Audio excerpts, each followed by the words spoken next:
Hello friends, आज इस video में हम marginal relief under section 87A के बारे में स्टडी करेंगे। तो इससे पहले कि हम मार्जिनल रिलीफ के ऊपर आएँ, हमें कुछ बेसिक चीज़ों के बारे में समझना होगा। सबसे पहले तो हमें ये समझना होगा कि 87A की जो मार्जिनल रिलीफ है वो सिर्फ इंडिविजुअल्स को है, रेजिडेंट इंडिविजुअल्स को ही मिलती है और किसी एसएससी को नहीं मिलती है ये। तो इसीलिए हम ये भी समझेंगे कि रेजिडेंट इंडिविजुअल्स के लिए क्या रेट स्ट्रक्चर है इनकम टैक्स का, चाहे वो ओल्ड का हो चाहे वो न्यू रिजीम का हो। हम किसी एक स्ट्रक्चर को हम ले सकते हैं बेस। तो यहाँ पर हम न्यू रिजीम को बेस मान रहे हैं। न्यू रिजीम के रेट्स को हम पहले देख लेते हैं कि एक इंडिविजुअल के लिए क्या क्या रेट्स हैं। तो जैसा कि आप स्क्रीन में भी देख सकते हैं, अंडर द न्यू रिजीम जो है आपके जो रेट्स हैं सामने दिए गए हैं। इसमें आप देख रहे होंगे कि ग्रीन रो में दो रेट हैं सबसे जो स्टार्टिंग में शुरू हो रहे हैं, जैसे 4 से 8 लाख में 5% और 8 से 12 लाख तक 10% का जो स्लैब है उसमें उन दोनों का टोटल 60,000 का टैक्स बन रहा है, 20,000 प्लस 40,000। तो ये ग्रीन रोज में देने का यही मतलब है कि ये एक इंडिविजुअल को एक बेनिफिट दिया गया है अंडर सेक्शन 87A की रिबेट में कि अगर इनकम 12 लाख तक की है, जो कि सेकंड जो ग्रीन रो है उसकी जो लास्ट लिमिट है, जो अगर 12 लाख तक की इनकम है तो उस पर जो 60,000 का जो टैक्स बनेगा वो टैक्स नहीं लगेगा इंडिविजुअल को, वही 87A की रिबेट होती है। तो फ्रेंड्स, इसका मतलब ये हुआ कि अगर 12 लाख तक की इनकम है किसी इंडिविजुअल की तो उसके ऊपर कोई टैक्स ही नहीं लगेगा क्योंकि वो 60,000 का एग्जाम्प्ट कर दिया गया है। लेकिन प्रॉब्लम वहाँ आती है कि अगर 12 लाख से अगर 1 रुपया भी इनकम ऊपर हो जाती है तो फिर तो वो 87A की रिबेट के प्रोविज़न से बाहर आ जाती है। 12 लाख से 1 रुपया भी ऊपर होती है तो ये जो ग्रीन रोज़ के जो आपको जो स्लैब के जो रेट्स दिए गए हैं 5 और 10% वाले जो सामने, वो भी लगेंगे। 12 लाख से तो इनकम ऊपर हो ही गई उसकी, तो ये 5% वाला टैक्स भी लगेगा उसको और 10% वाला भी लगेगा, बाकी के तो लगेंगे ही, वो जितनी भी उसकी इनकम बढ़ी है उस हिसाब से। तो ऐसे केस में मान लीजिए उसकी इनकम 12 लाख से सिर्फ 2,000 ही ऊपर हुई है, फिर तो उसको बहुत लॉस हो जाएगा। सीधा सीधा 60,000 का तो टैक्स वैसे ही बन जाएगा और उस 2,000 पे भी जो 15% का टैक्स है वो भी लगेगा। तो ऐसे केस में गवर्नमेंट ने कुछ राहत दिया है एसएससीज को, और ये सिर्फ इंडिविजुअल जो रेजिडेंट इंडिविजुअल्स हैं उन्हीं के लिए है ये 87A की रिबेट। हालांकि ये टैक्स रेट्स जो हैं ये एचयूएफ के लिए अभी एप्लीकेबल हैं, एओपी वगैरह की, लेकिन 87A की जो रिबेट है वो सिर्फ इंडिविजुअल असेसीज और वो भी रेजिडेंट इंडिविजुअल असेसीज को ही दी गई है। और 87A की रिबेट वैसे भी कुछ स्पेशल जो कैपिटल गेंस हैं अंडर सेक्शन 112A के, जो शेयर्स वगैरह पे जो इनकम है, और वो इसके अलावा लॉटरी इनकम वगैरह जो स्पेशल रेट वाली इनकम्स हैं उन पे 87A की रिबेट नहीं होती।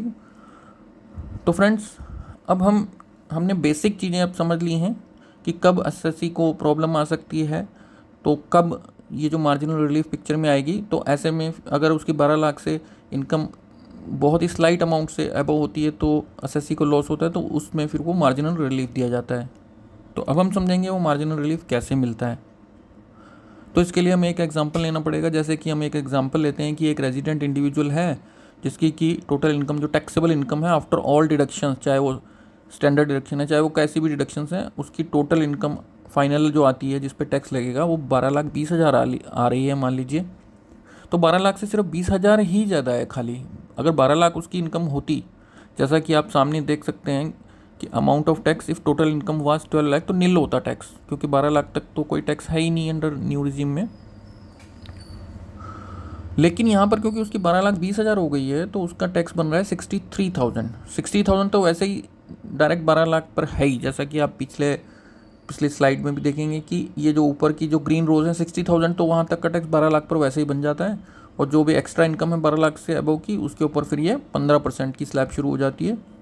तो अब वो 20,000 पे 15% भी ऐड हो गया तो टोटल 63,000 का टैक्स बन गया। कहाँ उसका एकदम नील था 12 लाख तक की इनकम पे, और अब उसकी 20,000 से ही खाली इनकम बढ़ी है और टैक्स सीधा 63,000 का बन गया, जबकि इंक्रीमेंटल इनकम सिर्फ 20,000 की है। 20,000 की ही खाली इनकम बढ़ी है 12 लाख के ऊपर जो है, लेकिन टैक्स जो है सीधा 63,000 का बन गया। ये तो लॉस हो गया, मतलब इतने से तो इनकम भी नहीं बढ़ी। तो यहाँ पर वो जो 87A की रिलीफ जो है that comes into the picture, यहाँ पर वो रिलीफ मिलती है एसएससी को।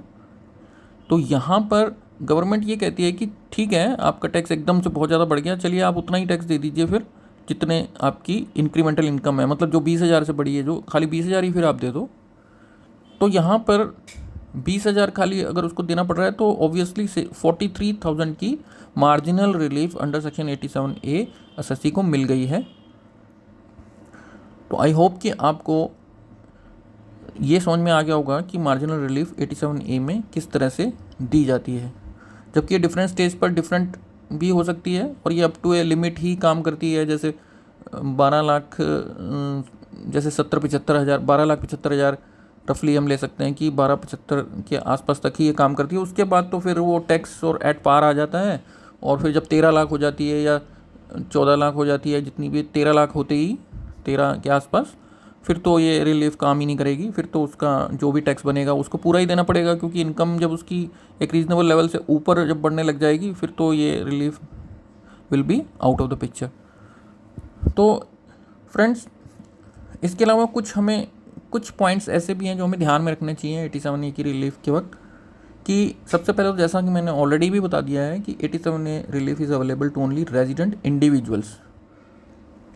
इसके अलावा 87A relief is not restricted to salary income, it is available on non salary income also, क्योंकि इंडिविजुअल की तो इनकम टोटल इनकम में फिर सैलरी इनकम भी हो सकती है या कोई भी हो, इंडिविजुअल की मतलब इंडिविजुअल को ये रिलीफ मिलती है, फिर चाहे वो इंडिविजुअल की इनकम बिजनेस हो सैलरी हो, उससे कोई फ़र्क नहीं पड़ता है।